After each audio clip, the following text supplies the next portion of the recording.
A Lady Cyclist's Guide to Kashgar is the story of two women. Evangeline, she's in a desert in China, 1920s, with her bicycle. She sees a local woman on the floor in the throes of giving birth. The woman dies and Evangeline ends up holding the baby and her bicycle.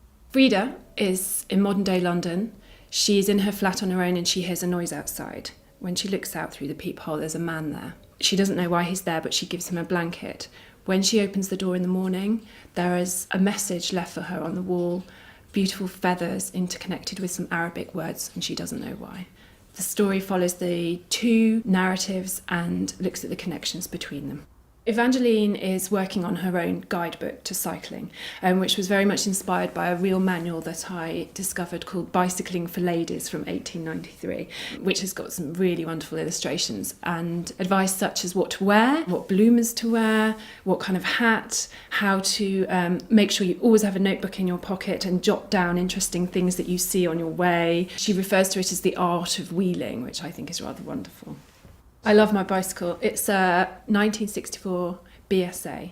A lot of the book grew from cycling meanderings around. My character Evangeline, she goes to the most remote city in the world.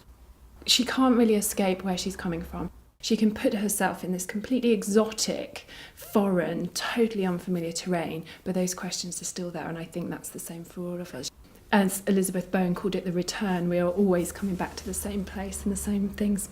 It's 28 hours flight from London to Kashgar, very remote. When I got there, there was an uprising happening. The clicking on the phone made me realise that I was in fact being bugged. I think that the authorities thought that I was a spy. Why else would I be wandering around with a notebook, English style, with a great big huge floppy hat on? The consulate contacted me and I was very swiftly ejected from Xinjiang province. And all of that fed into my character Evangeline, who was in a similar uprising but in 1920. So I could draw on that feeling of isolation and the intense feeling of being alone, stranger, a tourist, in a situation that they don't understand and trying to get out.